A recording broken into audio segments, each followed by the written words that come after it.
मी वर्षा गाटकर. आपण पाहतात S Bharat news network. बातमी आहे गडचिरोली जिल्ह्यामधील. IDA मोहीम ही जी मोहीम आहे आपण हत्तीरोगासाठी राबवतो आहे. हत्तीरोग हा जो आजार आहे हा मच्छरापासून पसरणारा आजार आहे आणि ह्या आजाराचं असं आहे की हा आजाराचे लक्षणं म्हणजे मच्छर आपल्याला इन्फेक्टेड मच्छरांचं बाईट झाल्यानंतर हा आजार होण्यासाठी जवळपास 15 वर्ष लागतात म्हणजे याचं लक्षण येण्यासाठी. तेव्हापर्यंत लोकांना माहीतच नसतो की त्याला हा हत्तीरोग झालेला आहे आणि मग त्याच्यानंतर त्याच्या लक्षणं दिसायला लागल्यानंतर त्याचा हा आजार आपण रिव्हर्स करू शकत नाही. त्याच्यामुळे या आजाराला अतिशय महत्त्व देण्यात आलं आहे कारण याच्यासाठी आपल्याला फक्त प्रिव्हेन्शन म्हणजे याचा प्रतिबंध करणे हेच गोष्ट आपण करू शकतो.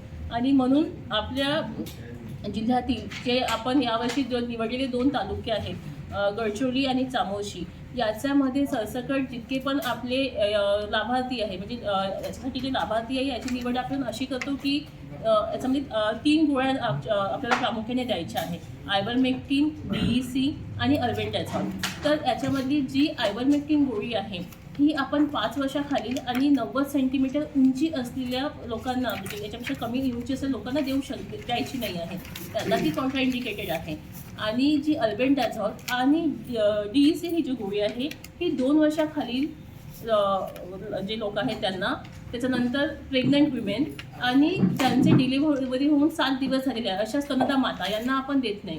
तसंच आपण जे दुर्धर आजारी आहेत ज्या लोक बेडरिडन आहेत किंवा किमोथेरपी अशा आजाराने ज्यांची इम्युनिटी खूप कमी झाली आहे अशा लोकांनाही द्यायची नाही कारण अशा लोकांना त्याचे रिॲक्शन या लोकांना आपण देत नसतो त्यामध्ये ती कॉन्ट्राइंडिकेटेड आहे. तर ही जी मोहीम आपण आता राबवणार आहे ह्या 2 तालुक्यामध्ये कारण या 2 तालुक्यामध्ये आपल्याला हे जे काही रुग्ण सापडलेले आहे आणि त्याच्यामुळे इथे प्रसार होण्याचा आणि अजून रुग्ण सापडण्याची शक्यता आपल्याकडे असू शकते आणि तसे होऊ नये म्हणून आता याच्यावर ह्या 2 तालुक्यावर भर देऊन 100% म्हणजे जे आपले ॲक्च्युली एलिजिबल लाभार्थी आहेत त्यांना 100% समक्ष गोळ्या खाऊ घालायच्या याने हे राबवायचे म्हणजे कोणीही त्यांना आपण त्याच्या हातामध्ये अशी गोळी देणार नाही आहोत. तर त्याच्यासाठी आपण आपल्या दोन्ही ब्लॉकमधल्या कर्मचाऱ्यांना पण याच्याबद्दल सूचना दिल्या आहे. त्यांचं आपण ट्रेनिंग घेतलं आहे. याच्यामध्ये माननीय आपले कलेक्टर सर आहेत ते पण आपल्याला पूर्ण सपोर्ट करत आहे. त्यांनी पण आपल्याला आपण डिस्ट्रिक्ट टास्क फोर्स मिटिंगमध्ये त्यांच्या अध्यक्षतेखाली घेतली. त्यांनी सगळ्या जे डिपार्टमेंट आहे त्याच्या विभाग प्रमुखांना पण त्यांनी याच्यामध्ये सहकार्य करण्यासाठी सांगितलं. तसेच माननीय CEO सर, मुख्य कार्यकारी अधिकारी सर गाडे सर यांची पण आपण याच्यामध्ये त्यांनी पण सगळ्या जनतेला त्यांच्याकडून पण आवाहन झालं आहे. त्यांनी पण सगळे त्यांचा अधीनस्थ जे विभाग प्रमुख आहे त्यांच्या थ्रू मेसेज गेलेला आहे आणि त्यांच्या थ्रू पण आपल्याला पूर्ण पाठिंबा आहे या मोहिमेसाठी.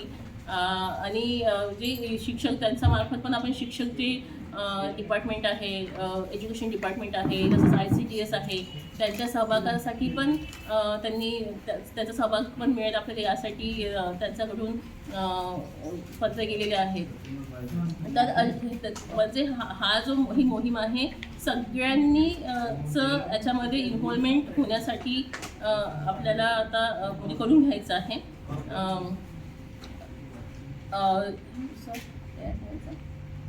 अजून सर पण आहे चामोर्शीचे TH ऑफिसर पण आपण आलेले आहे तिथे. त्यांच्या ब्लॉकमध्ये चांगलीच मोठीच पॉप्युलेशन आहे. त्यांच्या मार्फत पण भरपूर ट्रेनिंग दिलेलं आहे. सर तुम्ही काय सांगा? पण जे पूर्ण दोन्ही ब्लॉक मिळून जे आहेत ड्रग ॲडमिनिस्ट्रेटर म्हणजे गोळ्या कोण खाऊ घालणार आहे असे कर्मचारी आपले आरोग्य कर्मचारी आहेत. तर असे आपले एकूण 447 ड्रग ॲडमिनिस्ट्रेटर आपण निवडलेले आहेत आणि त्यांना सुपरविजन करण्यासाठी सुपरवायझर पण आपण निवडले आहे. ते जवळपास 92 आहेत.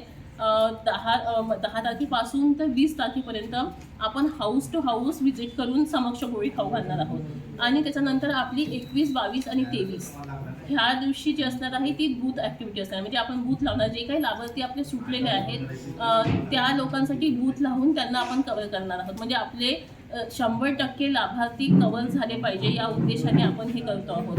आणि त्याच्यानंतर जर आपले काही म्हणजे आपला पूर्ण प्रयत्न आहे की 10 ते 23 पर्यंतच ही मोहीम संपूर्ण व्हावी, सगळे लाभार्थ्यांना गोळ्या मिळाव्यात. पण जर तरीही काही लाभार्थी आपली जर सुटत असेल तर आपण त्याच्यानंतर मॉपअप राऊंड घेऊन परत त्या लोकांना आपण गोळी खाऊ घालणार आहोत. ज्या लोकांना आपण गोळी खाऊ घालतो त्यांना आपण त्यांच्या डाव्या बाजूच्या करंगळीला मार्किंग करतो. त्याच्यासाठी मार्कर पेन्स आपल्याकडे असतात, आपण ते प्रोव्हाइड करतो आणि मार्किंग करतो. ज्या घरामध्ये आपण लाभार्थ्यांना गोळ्या खाऊ घातल्या आहेत, म्हणजे एखाद्या घरामध्ये 6 लाभार्थी जर एलिजिबल लाभार्थी आहेत आणि जर त्या दिवशीच्या भेटीमध्ये आपल्याला 4 मिळाले तर आपण 4/6 असं लिहून त्या कर्मचारी त्याच्यावर साईन करतो. म्हणजे त्यांना पण माहीत असतं की आता आपल्या इकडे 2 लाभार्थी पण सुटलेले आहेत, जेणेकरून नेक्स्ट व्हिजिट देऊन तो ते लाभार्थी कव्हर करू शकेल. असं आपलं नियोजन एक आहे. आतापर्यंत आपल्याकडे पूर्ण IC मटेरियल पण छापून झालेलं आहे. ते IC मटेरियल आज आपल्याकडून डिस्ट्रीब्यूट होऊन जाईल, सगळ्या PSCला मिळेल. आतापर्यंत आपल्या न्यूज पण आपण काही न्यूजपेपरमध्ये न्यूज पण दिलेल्या होत्या, त्या पण आल्या आहेत. म्हणजे बऱ्यापैकी आपलं जनजागृतीचं काम चाललं आहे आणि मला असं आहे की तुमच्या मार्फतही ते जनजागृती खूप व्हावी. प्रसार आणि प्रचार जर ह्याचा होत असेल तर नक्कीच आपण ही जी मोहीम आहे हे 100% यशस्वी करू शकतो. अशाच नवनवीन घडामोडी पाहण्यासाठी आमच्या YouTube चॅनलला लाईक करा, शेअर करा आणि सबस्क्राईब करा. जोहार.